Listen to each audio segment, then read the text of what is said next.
here out at CJ Bottle, taking out a little CB500. God, that's small. Feels like a little MSX to me, it's so tiny. But clearly it's not. Actually, I think I was like, don't give me 125, then I realised I would have been really happy if they gave me an MSX. Yeah, the Bandit's in the shop today, so I've got this. Normally I'd book a day off and I'd say to my family, like, oh, do you want to go into Norwich for the day? Because literally there's CJ Ball and we just go down here and you're straight in the city centre, so normally you just get a day out. Like go to the cinema, go get some lunch. Because it's a big service, so it's an all day thing. But no, I tried to book it off and I couldn't, because there's people on holiday and the one guy could have covered, he's got college on Tuesdays, and today's Tuesday. Ah, well. Also, it's a little nice refined motor. And with LED lighting as well.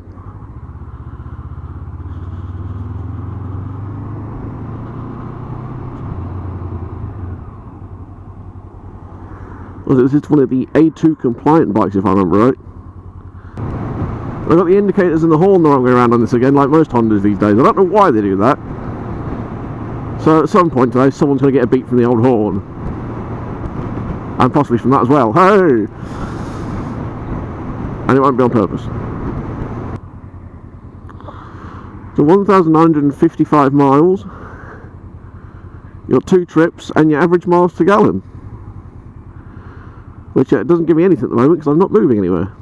So it'll be interesting to see how that does. It's apparently 20 past 9, which I doubt because I just dropped the bike off at 10 past 8.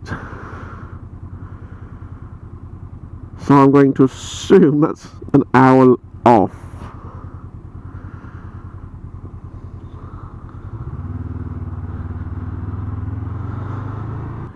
As far as switches go, you've got nothing major. There's no real electronics on this except for ABS. You've got kill switch, hazards are there, starter button, you've got your horn, your passing lights, your main lights, and your indicators. I'm currently doing 47.1 miles to the gallon. I'll probably change my set into a coasting mode. But the screen has fuel gauge, has tachometer, speedo, 2 trips, rev, a clock, and your miles to gallon, which one I'm coasting is apparently 64.9. I don't know how often it updates. Apparently just did 99.9. Back brake's got some bite to it, you know, not an over excessive amount, but it's got a nice amount to it. Front brake's got a nice useful amount of bite as well. Nice easy engine. Seat's very slippery though. I think they've probably polished it. Right, hopefully that's the worst of it out of the way. Said the actress to the bishop. 87.4 if you carry on doing 24 miles an hour in second or third. Can't wait to get it out of the city, give it some, you know, some running. Well, it's more of a walk, isn't it? As far as your idiot lights, you got your standard indicator lights, oil lights, engine lights, temperature, ABS, and actually there is a light I don't know.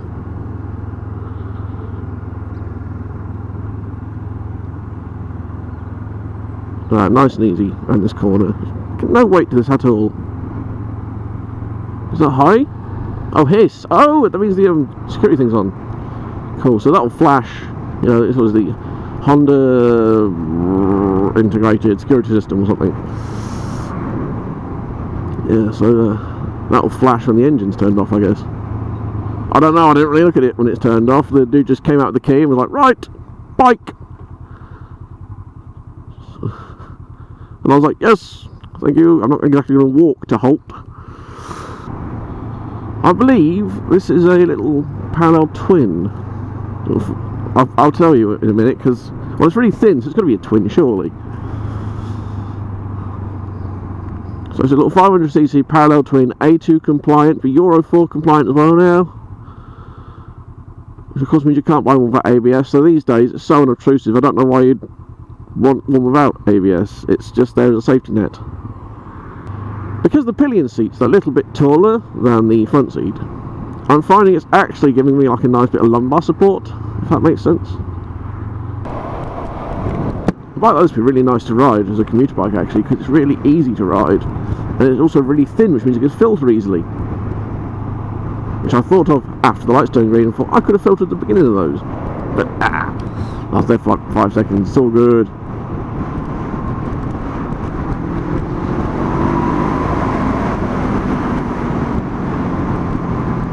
It's a nice bit of poke actually for a little bike. There's a small amount of vibration, you know, just making you aware it's a twin. It's not a really obtrusive amount. Not Ducati Multistrada 1200S type vibration. God damn, that sucked. Watching this average miles to the gallon as I'm going along, it's not changing as quickly as the Suzuki did. In fact, it takes quite a while. In fact, it's now been stuck on 99.9 for a mile. And I'm pretty fucking sure I'm not maintaining 100 miles to the gallon. It'd be really nice if there wasn't a point there and it'd be 1,000 miles to the gallon. You could go forever and not worry about your fuel bill. I was down at 86.2, so it's working out something, I guess. I'm so used to just not really giving it a lot of revs to pull away with the Bandit. That was quite funny because I was like, why is it not going anywhere? Oh yes, that's right, it's less than half the size. It's 2/5 of the size of my bike. And this fucking bike was going to take up 2/5 of my patient. Now look at that. Very nice. That's 2 fire blades from 2 different generations I've seen. Oh, and give us a new one. Not the very new one, I saw that at CJ Ball, but I want the, you know, kind of middle ground new one.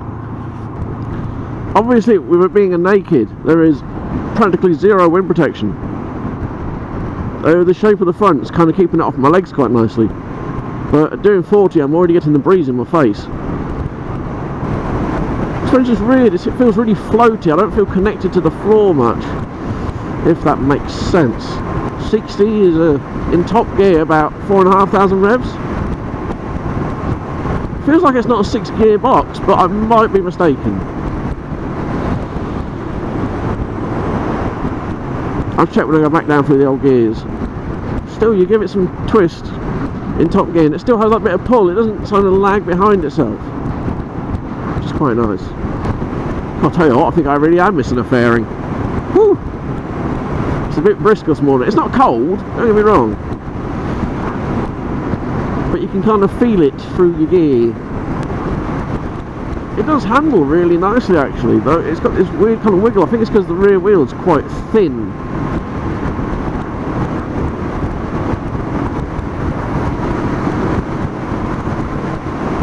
Go on, go for an overtake. Maximum power! That's 83, 84, 85, 86. Okay, I'll ease it off a bit. But great fun. Oh, I'll say great fun. It's the simple little things, isn't it? Being on something lower power than you used to, just counting up the number, like, come on, reach 100. Where's mine? Right, oh, that's 100. Come on, 150. I don't think mine will reach 150. No, I think it's like 140 something. The fuel economy, even when it's means, is still fairly great. It's still 60.1 now. The only time it really suffered was crawling through the city, which I suppose would affect every fuel economy.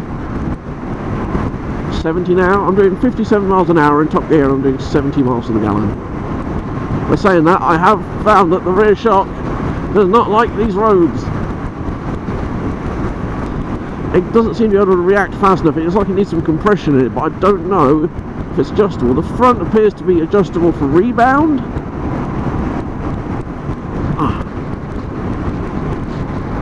functioning fairly well. It's standard forks, not upside down forks. Yeah, this is a nice little bike. I think it costs just over £5 grand.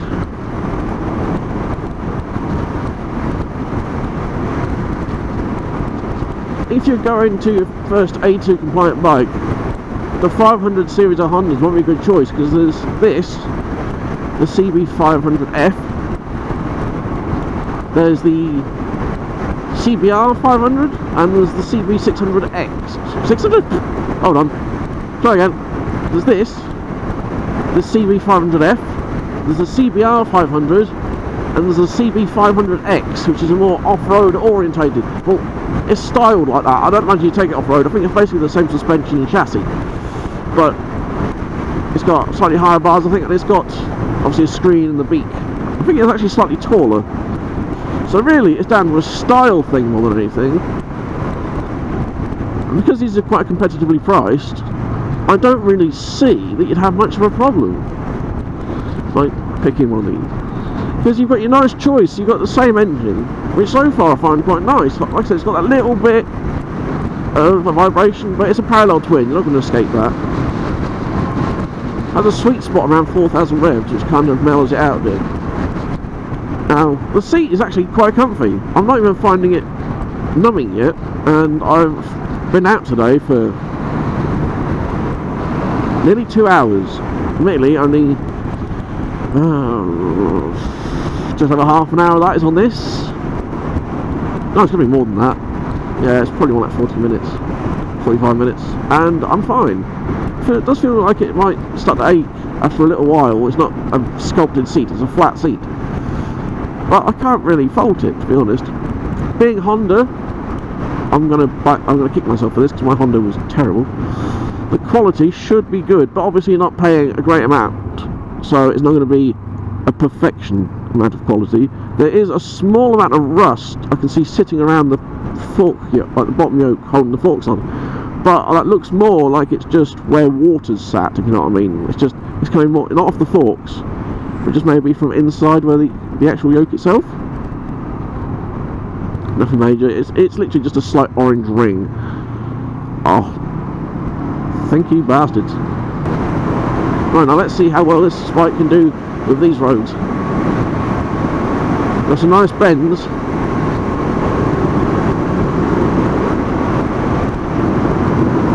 Right, it's also got some shitty tarmac.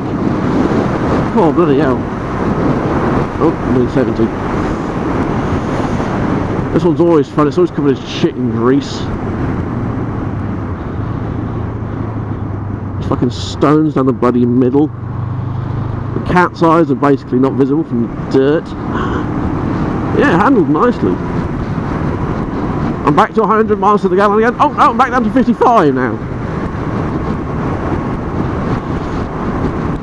It might take longer because it's trying to work out if you're applying your brake as well and how that's affecting it overall. But so far it's stayed fairly high. It's stayed, you know, above 60 a lot of times. Actually, I flowed quite nicely over that pump then. It kind of found a nice level to wallow itself out. It's just when you get these sudden moments,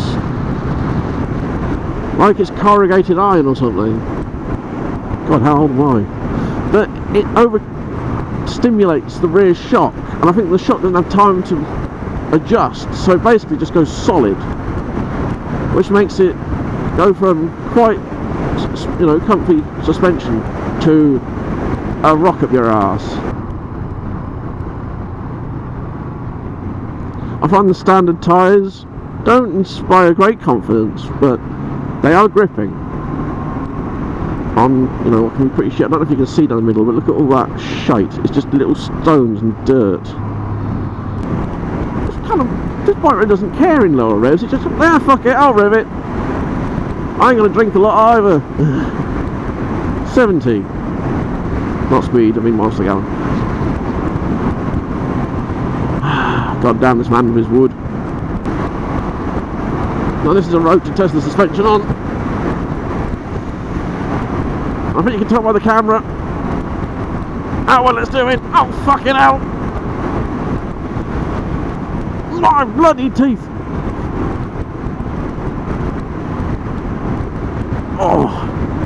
It started off alright, and then like I said, because of the budget suspension, it very quickly gets overwhelmed. But the roads around here are shit. It's not like on your standard road it's going to get too overwhelmed. That road is atrocious. I doubt even semi-active suspension can mellow that bastard out perfectly. That's twice I've nearly gone for that horn. What did I say? I said someone's going to get a beep. Twice now I've nearly done it. Yeah, this is a nice little bike actually.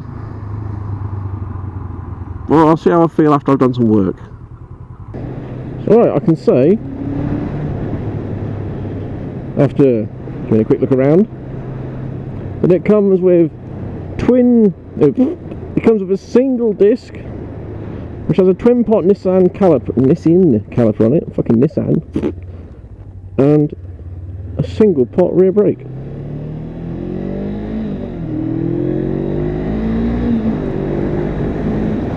Gearbox is lovely and slick. I've now actually got this for more than today. It's quite nice. I've got it until tomorrow.